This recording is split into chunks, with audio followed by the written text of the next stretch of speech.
Hello guys, welcome back to my YouTube channel. In today's video, I'm going to show you how to convert GGives to GCash wallet without GPO. So you might be wondering, can you actually do it? So by the way, just to give some idea here, GGives here is in this case a program that GCashier has or offers you to basically pay, in this case in section. So if you have a full payment here, it basically just divides the payment here into different sections. So basically you're paying less, but still you're paying the full amount still over time. So in this case, can you actually convert your GGives here into GCash balance in your account? Well, the direct and simple answer to that, in order for you to facilitate or make the transaction, GPO is required here. So GPO stands for GCash Padella Outlet, which in this case you need to visit a location that supports that. So in this case, we have Para Outlet here. You go and just click on it, and as you can see, it's going to give you options here to basically cash in, cash out, and all those transactions. So typically speaking, in a GPO, you need to provide some form of ID in order for you to convert your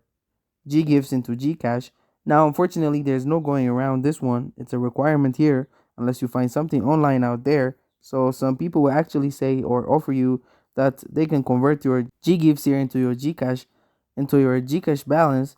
But then again, sometimes there are scams, or they might even, take half of your GCash or GGives here and not in this case and not send the full amount, which is something that you need to note here. So currently, you do need a GPO in order for you to convert your GGives to GCash. But yeah, unfortunately, that's it. Thank you guys for watching this video. If this video was helpful, don't forget to like and subscribe to my YouTube channel.